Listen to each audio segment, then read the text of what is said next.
नमस्कार दोस्तों, मैं मनोज कुमार जिला संवाददाता निजवानी मऊ। मैं बता दूं कि आज मेरी मौजूदगी गाजीपुर जनपद के बहादुरगंज में है और जो बहादुरगंज का नगर पंचायत है उसका चौड़ीकरण और शुद्धिकरण का कार्य मंत्री जी के द्वारा आज शिलान्यास और भूमि पूजन का कार्य किया गया है। तो हम सबसे बातें करना चाहूँगा। सर, हमारे चैनल में आपका स्वागत है। Thank you. सर, हम आपसे बातें करना चाहेंगे। यही जौहराबाद में तमाम आरोप लग रहे हैं आपको कि भारतीय समाज पार्टी के जो मुखिया हैं उन्होंने कोई विकास नहीं कराया। अभी भूमि पूजन हुआ है, आपने देखा, काम चालू हो गया।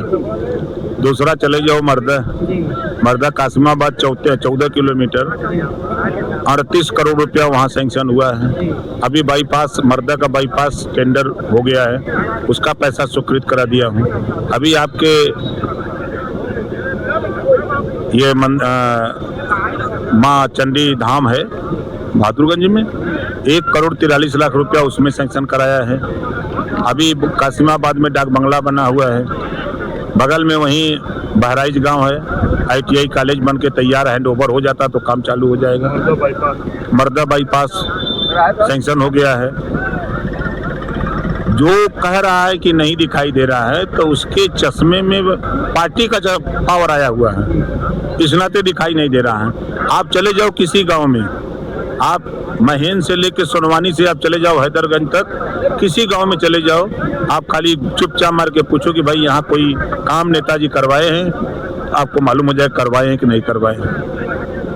सर, हम आपसे जानकारी लेना चाहेंगे कि जिस तरह से 2027 की तैयारी शुरू हो गई है, लोग चर्चाएं बनाए हुए हैं, तो क्या आपकी पार्टी अकेले फिर गठबंधन, दूसरे गठबंधन में सरकार चलाएंगे कि? हम लोग NDA गठबंधन में हैं। NDA गठबंधन में 5 लोग हैं, 5 लोग मिलकर चुनाव लड़ेंगे। तो देखा जाए कि यहाँ से आप ही के समाज के लोग यहाँ भाईचारा सम्मेलन करके आपको लोग कह रहे हैं कि ओम प्रकाश राजभर जी राजभर समाज को बेचने का काम करते हैं, तो क्या कहेंगे? वो मिला तो उनसे पूछिए कि देश में कोई ऐसी दुकान बताओ जहाँ वोट बेचा जाता हो। ये जरूर पूछना, अगर कोई मिल जाए तो उनसे जरूर पूछना कि भाई आप बताओ कि पूरे देश में ओम प्रकाश राजभर ने पूछा है कि कहीं कोई एक ऐसी दुकान बता दो जहाँ वोट बेचते हैं तो हम ले चलें वहीं वोटवे बेचें। कोई देश में है कहीं दुकान?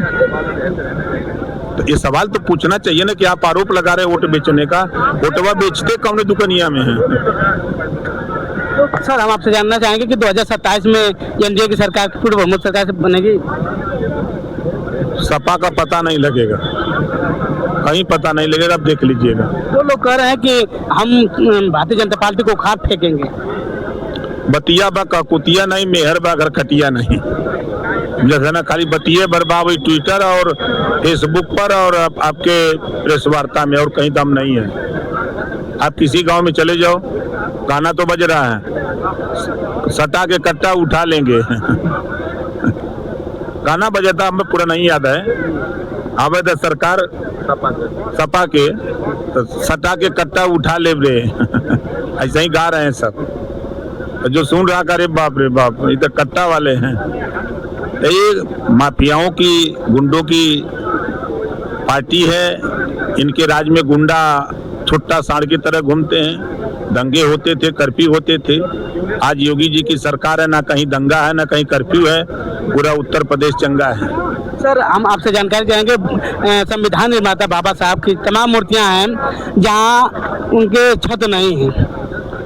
प्रदेश सरकार ने अभी मंगलवार को कैबिनेट में फैसला लिया है कि हम चाहे बाबा साहब डॉक्टर अम्बेडकर जी हों, चाहे रविदास जी हों, चाहे संत गाडगे जी हों, चाहे महात्मा ज्योतिबा फूले हों, चाहे कोई भी महापुरुष किसी जाति धर्म का है, सभी महापुरुषों के बाउंड्री वाल और छतरी के लिए सरकार पैसा देने के लिए 403 करोड़ पहले चरण में अलॉट किया है। फिर वो 500 करोड़ देने को तैयार है मुख्यमंत्री जी। उसके लिए आप एक आवेदन है, प्रोफार्मा है, वो आवेदन करिए। उसके बाद आप जमीन का खतौनी ले लीजिए और जिसके नाम से, अगर समिति के नाम से है तो समिति के चेयरमैन एफिडेविट बनवा लें, नोटरी बनवा करके, और एक एप्लीकेशन दे दें। आएगा, जांच होगा, एस्टीमेट बनेगा, रुपया हम दिलवा देंगे। चैनल को समय देने के लिए थैंक यू। तो आप जान चुके होंगे, माननीय मंत्री जी प्रकाश राजभर जी हैं, पंचायती राज मंत्री हैं, और इन्होंने बताया कि जहाँ भी अम्बेडकर मूर्तियाँ हैं सारे छत सरकार द्वारा निर्माणित छत को लादने का सारे इसमें तैयार कर दिए गए हैं। तो इनकी बातों से कितना सहमत है, अन्य खबरों के लिए Mou 24 न्यूज और फेसबुक पर सारे खबर सकते हैं। धन्यवाद।